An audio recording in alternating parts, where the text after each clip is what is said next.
Bugün geçtiğimiz günlerde Refah kapısına Gazze'ye insani yardım götürmek üzere yürümek isteyen e, yüzlerce kişiden oluşan küresel Gazze yürüyüşüne Yunanistan ekibinden katılan Christini bizimle. Christini hem Yunanistan'dan giden ekibin bir parçasıydı hem de Yunanistan'da Mühendisler Sendikası'nın da sekreteri.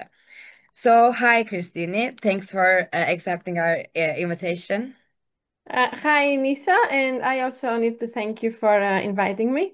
You were in Egypt to join the Global Gaza March, and we know that Egyptian government tried to ban the march. So, what happened in Egypt? What did you see in Cairo? Around 4,000 people traveled to Cairo from all around the world. So our aim was exactly to try to reach Rafah. They tried to stop us even from the moment we arrived in Cairo. They kept us for 10 to more than 10 hours and under the threat of deportation.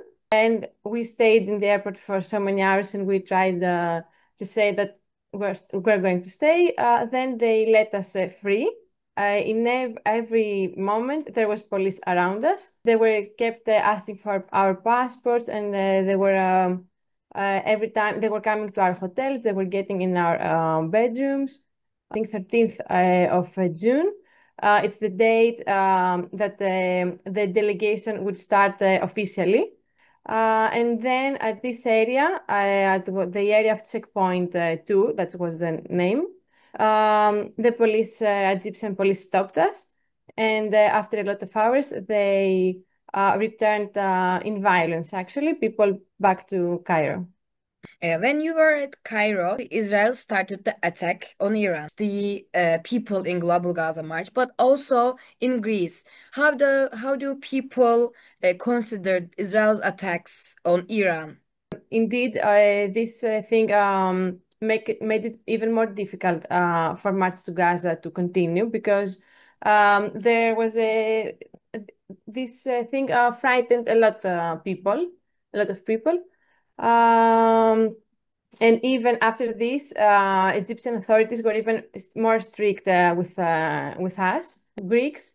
We're very concerned with this because we are afraid that this will continue. And now that the USA is involved, it means that maybe we're coming closer to a bigger war, that more countries will be involved. The Greek government is involved with NATO and supports Israel in any form. Of course, European Union supports Israel. Greece has also, do you know, NATO base Suda, and a lot of NATO airplanes, they fly from there. But there is a big distance of what Greek people and workers believe than what is the official position of Greek government. There's a big distance. As you said, Greece involved in NATO and also in Global Gaza March. There were some different Greek person like you in Gaza March. Had you get any help from Greek government to at least be in being safe? The Greek delegation had sent some papers to the embassies in Egypt.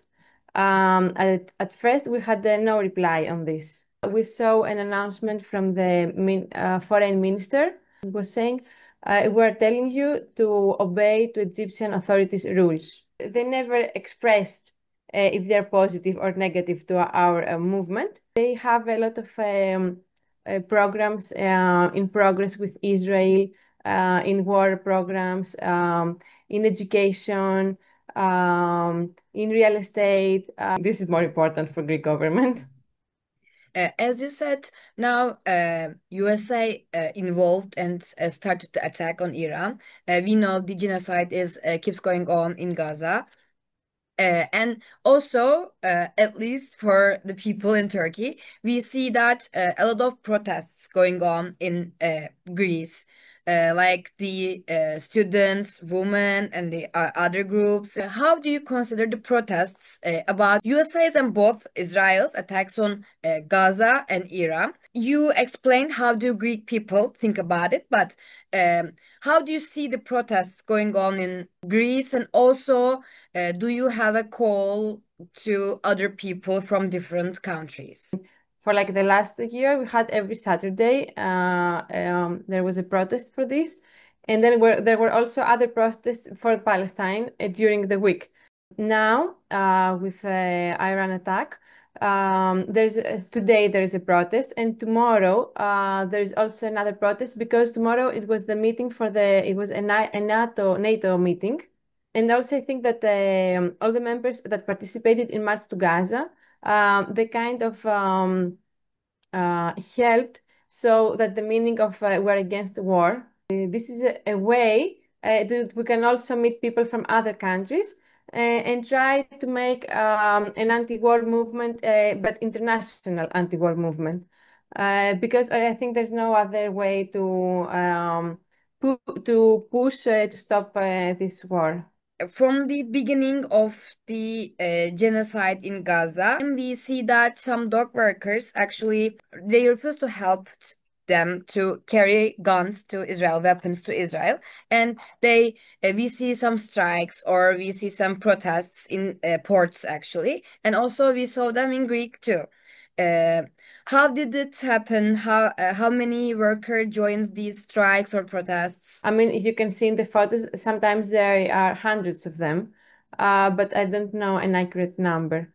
And sometimes not all the unions strike altogether. The last year that they stopped this ship was also, we're very happy to see this happening, because it's an actual act that can really, really help and say no to war. Now, there are some dock workers that they are on strike. They talk about the war, of course, but they're also fighting for their rights, for the salaries, for the health and safety issues. They have a very big problem with the Greek government, and that is trying to turn their strike illegal all the time, every day.